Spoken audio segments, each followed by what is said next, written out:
This video is powered by Coding Ninjas, which is one of the best edtech platform offering high quality courses like competitive programming, data structures, web development, data science, Android development, and a lot more.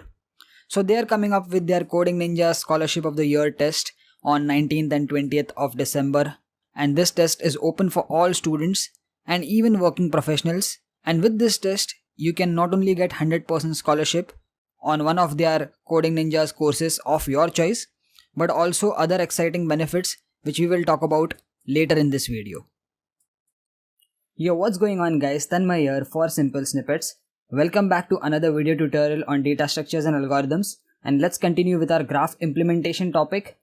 And in this video I'm going to talk about the print graph operation. Now if you've been following this DSA course, which I highly recommend you do because only then you will be able to understand this video topic.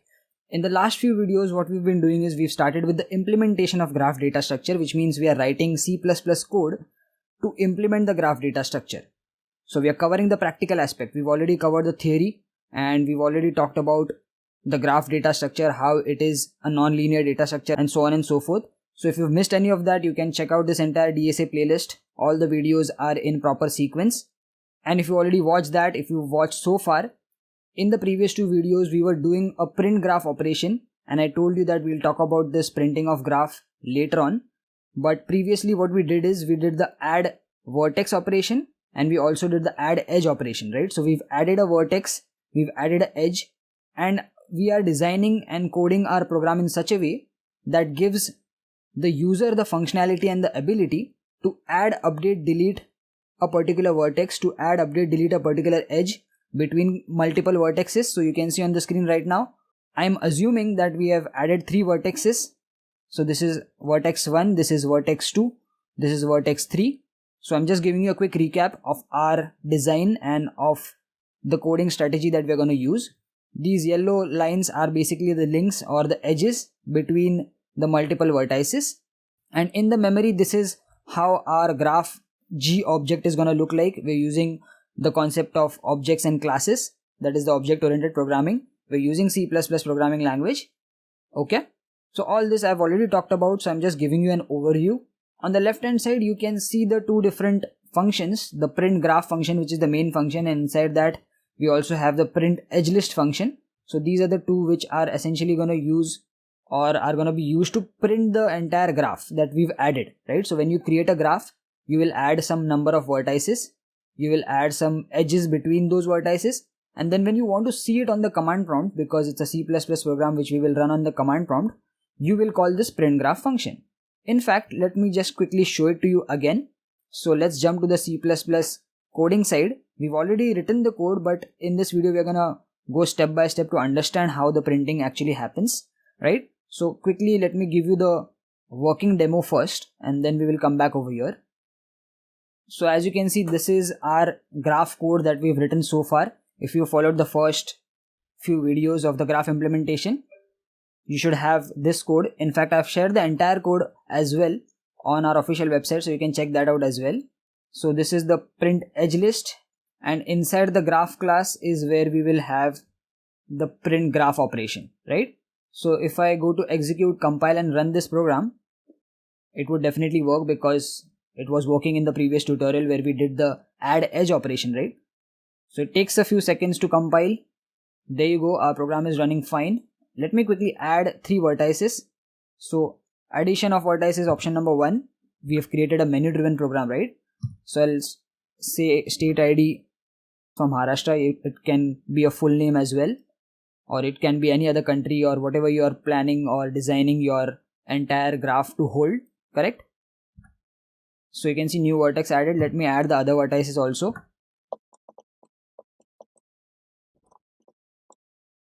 Okay, so I've added 3 vertices, and now if you can see, if I hit option number 9, which is for print graph operation, there you go, you can see the print graph operation. You can see the 3 vertices. This arrow indicates the edge list of every individual vertex and it is empty. So you can see empty square brackets because there is still no edges between these vertices, right? So of course you cannot have a graphical view right now on the command prompt, but you can imagine the 3 graph vertices being added with no connections as of now. We also did the add edge operation, so let me add the edges between a few vertices. So we'll add vertices in this format. So we'll connect Maharashtra and Goa, and we'll connect Maharashtra and MP. So MH and MP. And since this is an undirected graph, if you connect MH and Goa, that is Maharashtra and Goa, it will also mean that Goa and Maharashtra is also connected, right? So all of their individual edge list will be updated. So this 500 is nothing but 2 is the ID of Goa, right? And 500 is nothing but the weight of the edge, which in our case you can consider it in kilometers. So from Maharashtra to Goa it is 500 kilometers. This is just an assumption. Similarly, there is a connection between Maharashtra and MP. So ID of MP is 3. So that is the destination ID in the edge list of Maharashtra. So 3 is stored, and we are assuming the distance is 700 kilometers. Similarly, for Goa, since Maharashtra and Goa is connected, it means Goa and Maharashtra is also connected, right? So in the Goa's edge list, we will have one edge which is created, and the edge object will have the destination ID of Maharashtra, which is 1. And again, the distance is of course going to be same, which is 500 kilometers, right? So let's try to create this in our code. Let's do add edge operation, which is option 4. We will say ID of source vertex, which is 1 for Maharashtra, the ID for destination vertex, which is 2 for Goa, and the weight, which is 500 kilometers. And you can see edge between 1 and 2 added successfully. Similarly, we will also add an edge. So again, option 4 for add edge operation. Again, we are connecting Maharashtra and MP, so source vertex is 1. Now this can be vice versa also. You can give source vertex as MP source vertex, because as I mentioned, it is an undirected graph. So both of them are going to be connected anyways. So ID of destination we are hitting 3, which is ID of MP, and the weight here is 700 kilometers. If you hit enter, again edge between 1 and 3 added successfully. And now if you print graph, which is option 9, which is what we are actually wanting to understand how the printing happens. Because when you understand the printing of graph, you are essentially understanding the graph traversal in a way, correct? So if I hit option 9, now you can see the print graph operation, which is showing the different edge objects inside individual edge list of these vertices. So for vertex MH, you have 2 and 500. So this is the first edge object. So 2 is nothing but the destination ID of Goa, and 500 is the weight, correct? Similarly, in Goa's edge list, you have the destination ID 1, which is the ID of Maharashtra, and the distance is again 500 kilometers. For Maharashtra, again, you have one more edge object, which is because we connected Maharashtra and MP also. So MP's ID, that is destination ID, is stored as 3, and the distance is 700. Since Maharashtra and MP is connected, it means MP and Maharashtra is also connected. So MP, which is Madhya Pradesh, also has the ID of Maharashtra 1, and the distance is 700 kilometers.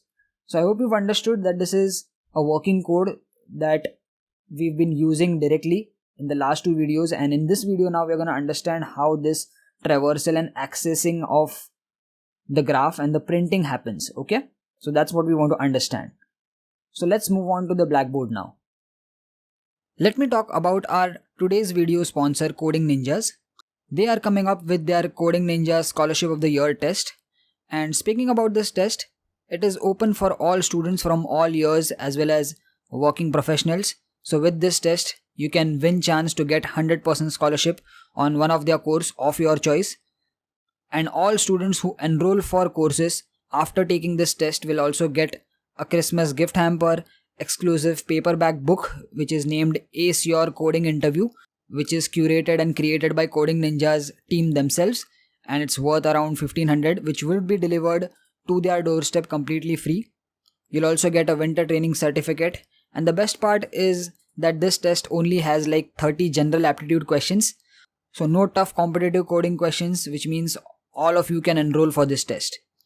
So the registration fees for this test is 99 rupees, which is pretty affordable, and on top of this you can use the coupon code 50 to get more 50% discount on this registration fee.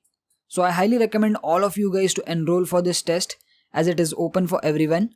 Best part is that it will give you some insight about aptitude test, and there are assured benefits for everyone. Check the links in the video description to know more about this Coding Ninja Scholarship of the Year test.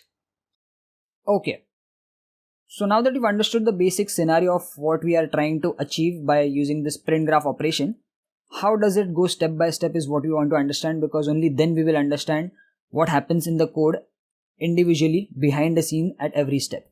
So we are assuming currently that we have 3 vertices and 2 number of edges right now. Alright, that is our assumption. So in the actual memory, this is how our graph G object would look like. The graph G object will have one data member which is going to be a vector, which is vertices. The name of the vector is going to be vertices. A vector is nothing but a dynamic array. Just for understanding purpose, it comes from the STL library. We've talked about it.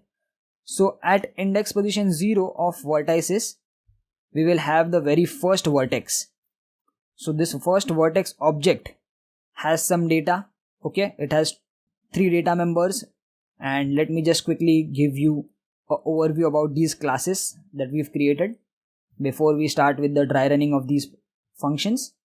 So these are the 3 classes that we've created: edge class, vertex class, and graph class, correct? So graph class will have only one data member, which I just said is a vector, and the name is vertices, which as the name suggests will hold number of vertices, and it is a dynamic array, which means it can add and update or add and delete vertices on the go, on the fly. So inside the vertices, we will have vertex objects stored, right?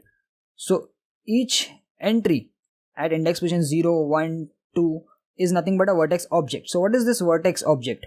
So for that we have to check the vertex class. So vertex class has 3 data members, which is int state id, so that is the first data member. We have string state name, which is the second data member, and there is one more data member which is called edge list, which is a list type data member. So list is nothing but another STL class which is pre-created, and it works like a doubly linked list basically.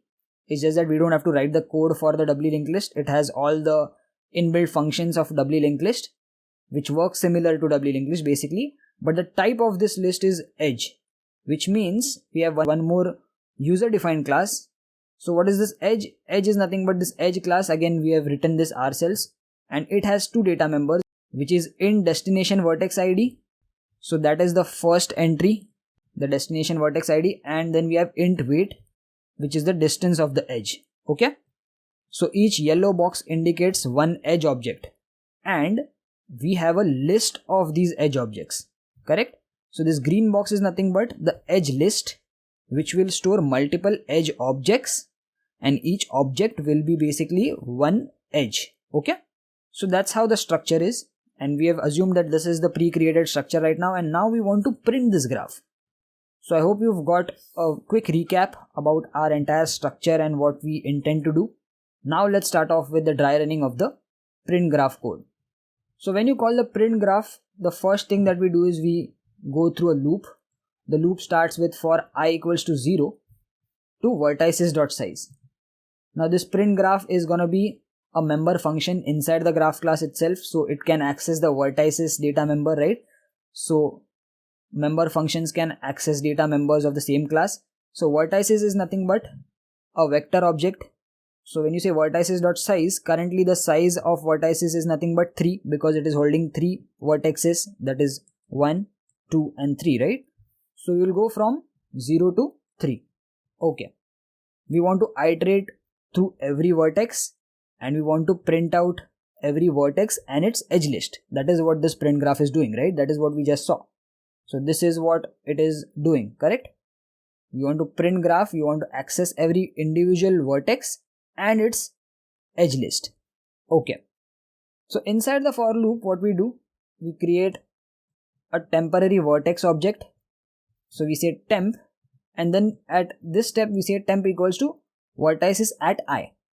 So initially I will be 0. So let's assume, so since we are iterating from 0 to 3, let's assume I equals to 0, which means we are at the very first entry inside the vertices vector, and each entry of the vertex is nothing but a vertex, correct? So when you say temp equals to vertices at I, which is at 0, you are basically now saying temp is pointing the very first element, which is this entire vertex object, correct? So essentially it's not pointing, you're just transferring all the data from this into temp. So temp will have the same data members from the vertex class that we created, which means that it will have a state ID, it will have a state name, and it will have the edge list, correct? But currently temp is having all the data from the very first vertex, which stands for Maharashtra. Okay. The next thing we do is we say print. So this print is nothing but right now a pseudocode format. It is not an actual code line. So this entire code is not a syntactically accurate code. Okay, I have just written it in a plain text and code format. So it's not C++ code. Okay, so print is nothing like a actual code. In the C++ coding, we will write C out over here. So this is just a pseudocode. Okay. So basically what we want to do, we want to print and we say temp.getStateName. So temp currently has what all data? Temp is having all the data of state ID. Let me write state ID equals to 1. It will have state underscore name equal to mh, and it also has an edge list which is having 2 edges, correct? What are those 2 edges? It is having 2,500 and another one is 3,700, right? Because we copied all the data from vertices at 0 into temp, correct? At this line. So temp also has all these values. So what we do, we say print temp.getStateName. Now getStateName is a user defined function that we've written in the vertex class, which gives us the state name. If you have the code, you can check it out. We have getStateName, which will basically, as the name suggests, will give us mh. So on the printing screen, consider this as the CMD, that is the command prompt. On the printing screen, what we are printing, the first thing is temp.getStateName, that is mh, correct? So mh will be printed. Then we are saying plus, we want to add a round bracket, which is over here, correct?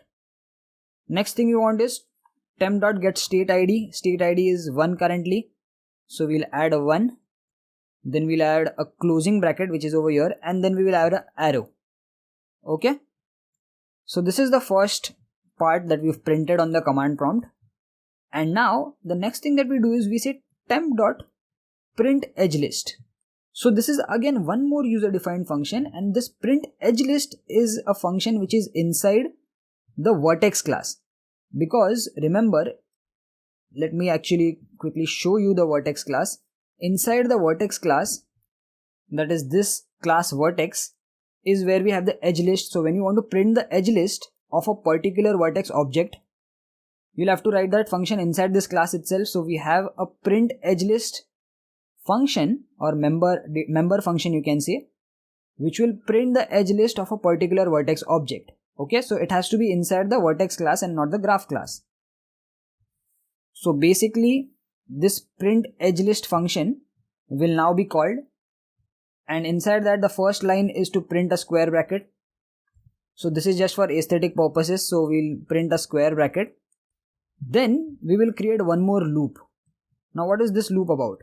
So in this loop we say auto IT, and you've come across this word or this keyword previously. So this auto is a new keyword in C++ in the later versions of C++, which basically means that it takes the same data type from the right hand side. So if you say auto IT or any variable name equals to, let's say you create a variable int x, okay, equals to 5, and you say auto IT equals to x, this IT will take the integer data type. Or if you say auto IT equals to a character, this IT will take the data type of a character. So auto is nothing but a dynamic way to assign the data type, okay? And in our case, when you say auto IT equals to edgelist.begin, this edge list will be for the variable temp, right? Because temp has called print edge list. What is temp? Temp is a vertex object. What all data does temp has? You can see over here, temp has state ID 1, state name mh, and it also has an edge list which has 2 edges. So when you say temp.printEdgeList, we are printing this edge list now. We want to print this. So when you say auto IT equals to edgelist.begin, we will begin from the very first edge object. because edge list is nothing but this green box which is storing edge objects, and we have two edge objects, correct? So we will say from begin to edge list dot end, which means that we are going to iterate or we are going to loop two times. The very first time we will say it dot get destination vertex id. So for the first iteration, it, let me write it over here, is gonna point to the very first object, edge object inside the edge list. Okay, because you say auto it equals to edge list dot begin, which means it is gonna point at the very first object. So when you say print it dot get destination vertex id, so it is pointing to this object, that is this edge object. Inside this edge object we want to access get destination vertex id. So get destination vertex id is our own user defined function which we have created inside the edge class, which as the name suggests will return as the vertex id. Since it is working like a pointer right now, it is currently pointing to the edge object, and inside this edge object, what is the id? That is the destination id, it is 2. So we will get 2 over here. So 2 will be printed over here. Then next thing is we say we concatenate again a round bracket, and then we say it of get weight. So it is still pointing the same object, and the weight inside this object is 500. So 500 will be printed over here. Then we concatenate a closing bracket and a arrow again. Correct? Alright. So this is the only statement inside this loop. So again you'll come at the start of the loop, and now you'll progress to the next object, because we are saying auto it equals to edge list dot begin to edge list dot end, which means we want to iterate through this entire edge list. So now this it variable will start pointing to the next object inside this edge list, which is having the destination of 3 and 700. Correct?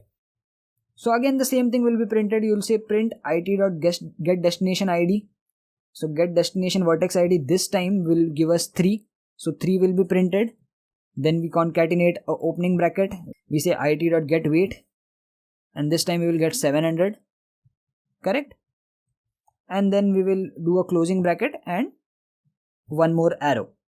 After this the loop will end, because we only have two objects in this temp vertex currently, that is the edge list of this temp vertex. So you'll come outside this loop, you'll say print one more square bracket, and you say cout endl, which means you'll come on the next line on the command prompt, and this will end this function. So who had called print edge list? Print edge list was called over here. So this is how the print graph had called print edge list. So since print edge list is done execution, it will come back again at this point, and even this is the last line for the print graph, that is a for loop. So this is one iteration of the for loop, remember. Now we will say I equals to 1. So now I will become 1. You'll come at the start of the for loop, I will become 1, and again the same process will repeat. So we just printed the first line on the command prompt, which is for this vertex, that is the very first vertex. We printed mh, correct? And we also printed its edge list in this proper format.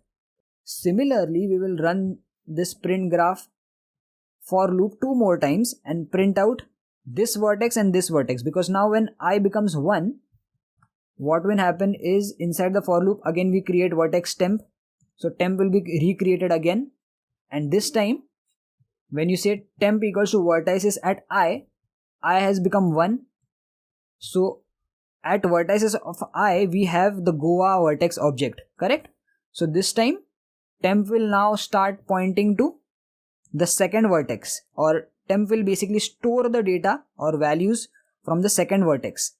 So 2 will be stored as state id, GA will be stored as state name, and the edge list will have only one edge, which is 1, 500.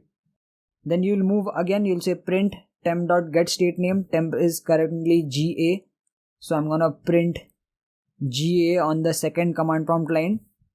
Then you will create or concatenate a opening round bracket. You will say temp dot get state id. State id currently is 2.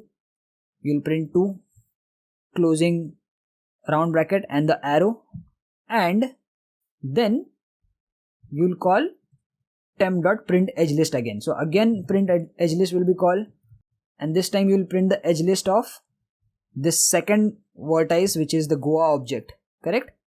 So again that will happen, and I'm assuming you guys have got the entire flow of this print graph function as well as the print edge list and how it is working in our code. You guys can pause this video and dry run this code again 2 more times and get the same result. I'll highly recommend that you do it by taking a pencil and paper and dry running this code for the best understanding. But this is what is the entire print graph operation that I was talking about, and I hope you've got the overall understanding of how it works behind the scenes. Okay, alright, so I'm gonna wrap up this video over here. This is the graph implementation going on. We did the print graph operation, we understood the working, we saw the code, we ran the code, and then we also dry run the code on the digital blackboard by going behind the scenes step by step.